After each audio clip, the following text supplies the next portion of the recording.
हाँ दोस्तों, तैयार हैं हम एक नई ऊर्जा के साथ वापस विद्युत क्षेत्र तीव्रता के उस बिंदु पर जो सबसे इंपॉर्टेंट है। हम पढ़ रहे हैं इलेक्ट्रोस्टैटिक्स, जो पहली यूनिट है उस यूनिट का एक इंपॉर्टेंट टॉपिक विद्युत द्विध्रुव की निरक्षीय रेखा पर विद्युत क्षेत्र तीव्रता। इससे पहले का जो चैप्टर के टॉपिक है आप पुराने जो पीछे के वीडियो उनमें अच्छी तरह से समझाया हुआ है। आज हम ब्लैक बोर्ड पर ये चीज समझ रहे हैं। तो आज हम लोग निकालेंगे विद्युत द्विध्रुव के कारण निरक्षीय रेखा पर विद्युत क्षेत्र तीव्रता यानी इलेक्ट्रिक फील्ड इंटेंसिटी।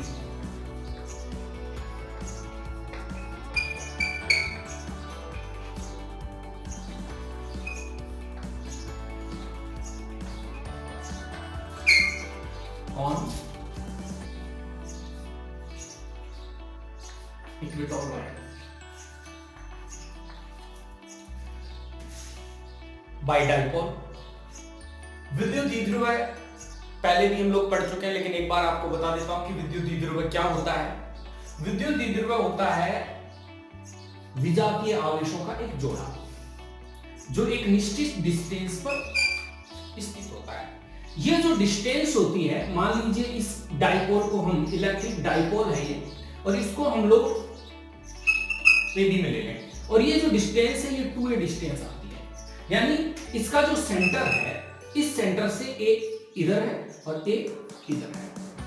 अब दोस्तों हमें एक्सियल लाइन के ऊपर हमने चर्चा करी है पीछे के वीडियो में।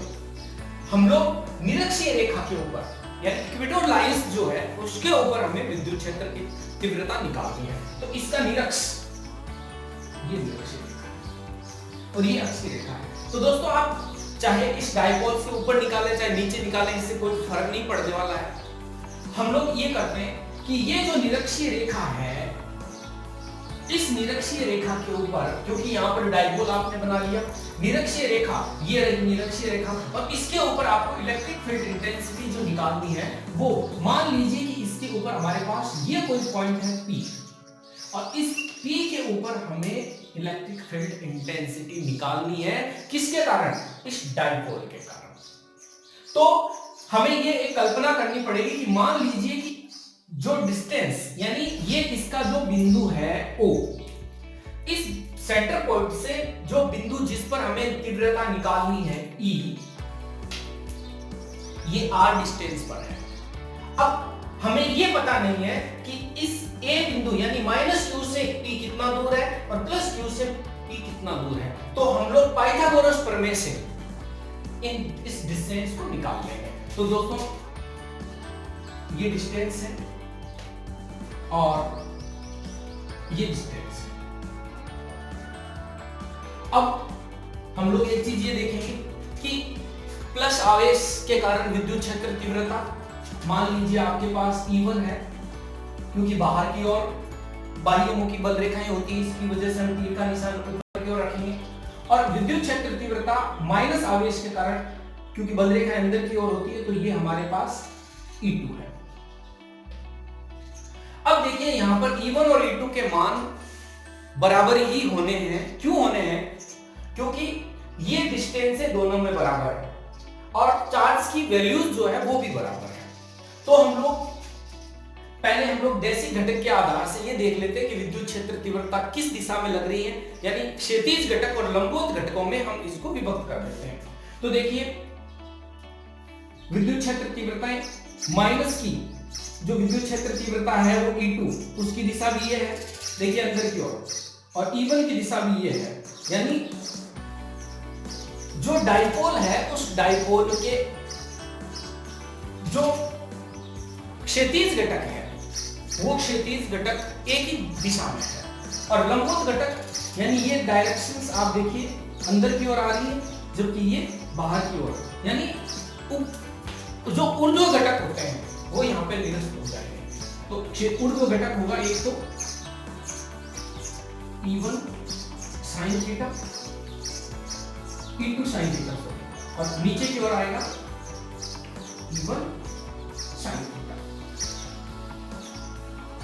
ये दोनों निरस्त हो जाएंगे। और क्षैतिज घटक एक तो आपके पास E1 cos थीटा ये हो गया किसके कारण, इसके कारण। और इसी डायरेक्शन में देखिए आप ये देखिए अंदर, क्योंकि आप ये सोचोगे कि ये जो दूसरी लाइन है वो इससे आगे कैसे चलेगी, आगे नहीं जानी है, ये इस डायपोल के अंदर अंदर रखनी है। तो ये E2 की जो वैल्यू है वो भी एक ही डायरेक्शन E2 cos।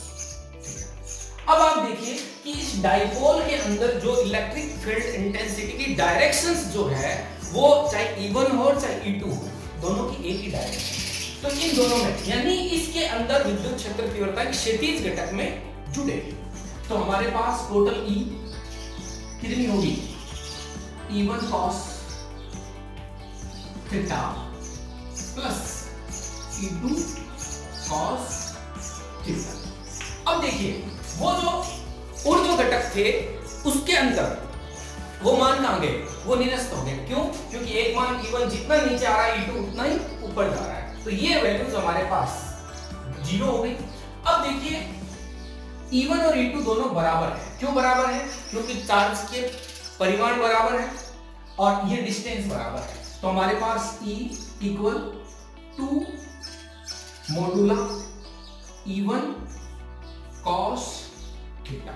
मैंने इसमें मॉडुलस में इसके मान को क्यों लिया, क्योंकि हमें अभी डायरेक्शन का मतलब नहीं है कि किधर, नहीं तो हम लोग इसको E1 और E2 को बराबर नहीं ले सकते, क्योंकि एक तो माइनस के मान से और एक प्लस के मान से। तो दोस्तों दुगुना यहाँ E1 क्यों लिया, क्योंकि E1 बराबर है किसके, E2 के। तो आप E1 ले लीजिए चाहे यहाँ E2 ले लीजिए, इससे कोई फर्क नहीं पड़ने वाला है। अब हमारे पास यहाँ पर E1 का आपको मॉडुलस मान, तीव्रता का मान निकालना है। तो कैसे निकालेंगे, पीछे हमने एक बिंदु आवेश के कारण विद्युत क्षेत्र तीव्रता निकाली है, तो उसमें हमने मान दिया है कि Q अपॉन 4 पाई एप्सिलॉन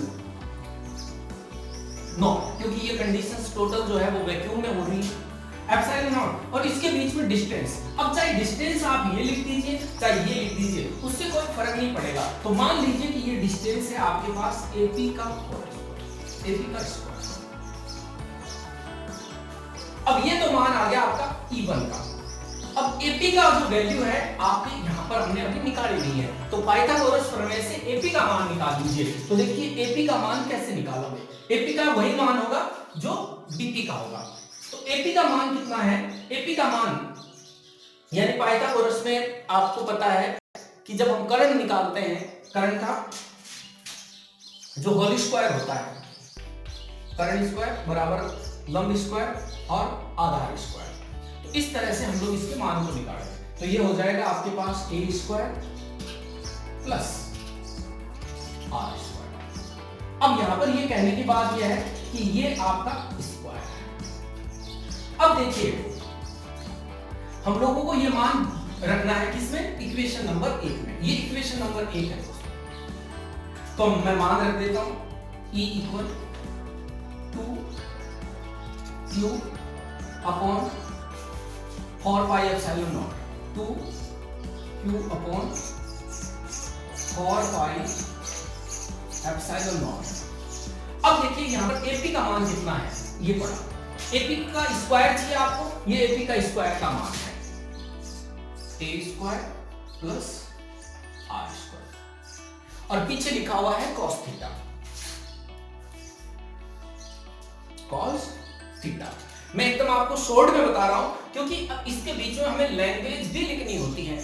जैसे सबसे पहले हमें इस डायग्राम की लैंग्वेज लिखनी होगी, फिर हम लोगों को इक्वेशन नंबर 1, इक्वेशन नंबर 2, यहां से ये मान रखने पर, तो वो चीज आपको, अगर आपको ये चीज लिखनी आती है तो उसको आप यानी जैसे हम लोग बीच में सजा के लिखते हैं तो आराम से लिख सकते हैं, लेकिन पहले हमें इसका बेस आना जरूरी है।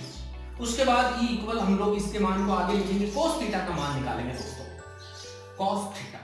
अब ये cos थीटा जो होता है वो होता है लंब आधार बटा कर्ण। अब इसका आधार कौन सा है, देखिए इसका आधार ये है और ये इसकी क्या है, कर्ण। क्यों, क्योंकि यहां पर जो थीटा है ये, और थीटा के सामने की जो भुजा है वो लंब होती है। तो हमारे पास आधार है स्मॉल a, ये त्रिभुज ले लीजिए, कोई सा भी ले लीजिए, चाहे ये ले लीजिए, ये ले लीजिए, और कर्ण है आपके पास ये रहा A square plus R square. अब ये करंट का स्क्वायर नहीं ले सकते हैं, तो हम लोग एपी का ही मान लेना पड़ेगा। एपी का मान लेते हैं, देखिए अगर आप एपी का मान यहाँ लिखते हो तो इसके ऊपर 1/2 लिखना पड़ता है, तो यहाँ पर इसके ऊपर आप क्या लिखेंगे, घाते 1/2 लिखेंगे। अब 1/2 ये कोस का टोटल मान यहाँ ले जाओ, तो टोटल वैल्यू आपके पास आ जाएगी E इक्वल 2Q ए कौन सा, ये वाला, या फिर एक बार लिख लीजिए आप इसको 4 pi epsilon naught A square plus R square, A square plus R square. अब हम लोग गुणा के अंदर क्या लिख देंगे, ए अपॉन किसका मान है, ये कोस का मान है। देखिए यहां पर कोस, और ये हमने कोस का मान इस डायग्राम से निकाला है, तो ए स्क्वायर प्लस आर स्क्वायर की पावर कितनी है, 1/2। इसका मान कितना है, 1/2। अब हम लोग इसके बाद में ये इक्वेशन, यानी ये इक्वेशन, ये लास्ट मान यहां पर लेंगे, इक्वेशन नंबर 2, और उसके बाद में इसकी आगे की प्रक्रिया को, यानी इसको मिटा के समझना पड़ेगा दोस्तों।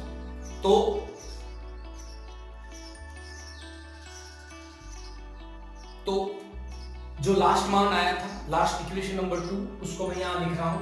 ये इक्वेशन थी आपके पास E equal 2Q upon 4 pi epsilon not और ए स्क्वायर प्लस आर स्क्वायर, ये तो मान था आपके पास E का।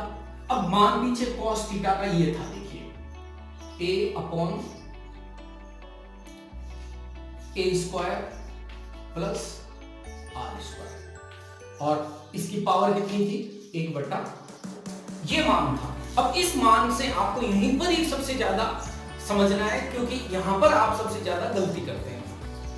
E इक्वल, देखिए 2AQ हो जाएगा, ये 2AQ, क्यों, क्योंकि ये 2Q है और ये इससे गुणा हो जाएगा। अब टोटल चीज इसके अंदर आ जाएगी 4 पाई एप्सिलॉन नॉट।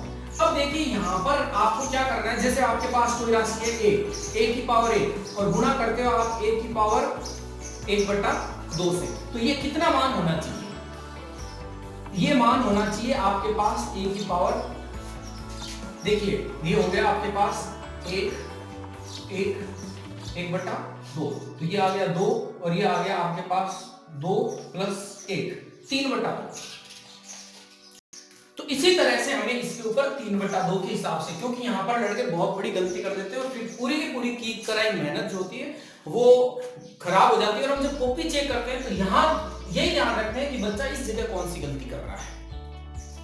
तो ये आपके पास मान आएगा ए स्क्वायर प्लस आर स्क्वायर, और ये आ जाएगा 3/2, ये मान आएगा। अब देखिए इस मान को आगे हम लेके चल रहे हैं, E equal 2AQ।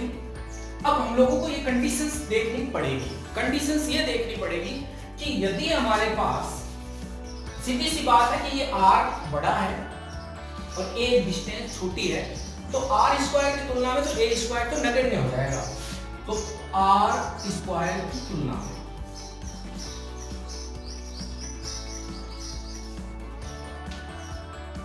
A square को नगण्य मानते हैं,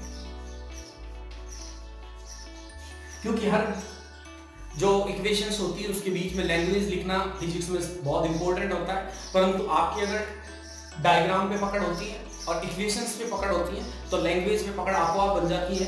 इसीलिए आप पहले डायग्राम और इक्वेशंस पे पकड़ रखिए, आप लैंग्वेज, क्योंकि ये चीजें इन्हीं से लैंग्वेज निकलेगी। तो आप लोग यहाँ पे लिख देंगे, अगर ऐसा है तो यहाँ पर a स्क्वायर 0 हो जाएगा, तो E इक्वल 2AQ। आप सोचेंगे कि a क्यूब नहीं हुआ, नहीं, a और r 0 नहीं होंगे पर a स्क्वायर 0 होगा, तो यहाँ पर ये आ जाएगा मान 4 पाई एप्सिलॉन नॉट, और ये आ जाएगा आपके पास r स्क्वायर, और ये आएगा 3/।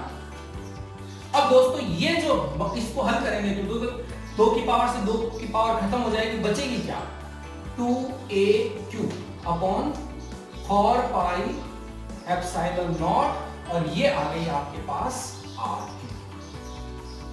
ये आपको बढ़िया तरह से ध्यान रखना है। ये इलेक्ट्रिक फील्ड इंटेंसिटी आ रही है आपके पास, इलेक्ट्रिक फील्ड इंटेंसिटी आ रही है किसके कारण, एक डाइपोल के कारण, कहां पर, एक इक्वेटोरियल लाइंस जो होती है वहां पर। और ये इस इलेक्ट्रोस्टैटिक्स के फर्स्ट चैप्टर का सबसे टफ टॉपिक समझ लीजिए, या माध्यमिक शिक्षा बोर्ड अधिकतम इसी को ज्यादा पूछता है और यहीं पर लड़के गलती करते हैं। तो अब हमारे पास आपको ये मानना पड़ेगा द्विध्रुव आघूर्ण P इक्वल होता है 2AQ। तो ये वैल्यूज किसके बराबर आ जाएंगे आपके पास, यानी 2AQ का मान यहां पे रख देंगे तो फाइनल मान आ जाएगा आपके पास P इक्वल P वेक्टर बट्टे 4 पाई एप्सिलॉन नॉट R। अब इसकी डायरेक्शन जो है वो P के अकॉर्डिंग होगी। तो हमारे पास जो इलेक्ट्रिक फील्ड इंटेंसिटी है वो किसकी, एक डाइपोल की, और वो कितनी आती है P/4 pi epsilon not R। ये आप लोग बढ़िया तरह से इसको आप 2 बार देखें, जहां पर दिक्कत होती है वहां पर समझें, और पूरी तरह से आपको यहां पे समझाया गया है। इस चैप्टर के बाकी के टॉपिक्स अगर आपको देखना है तो इस वीडियो के डिस्क्रिप्शन में लिंक दिया हुआ है, आप आराम से हर एक वीडियो देख सकते हैं। आगे हम अगला सेकंड चैप्टर जो है उसकी शुरुआत करेंगे। धन्यवाद।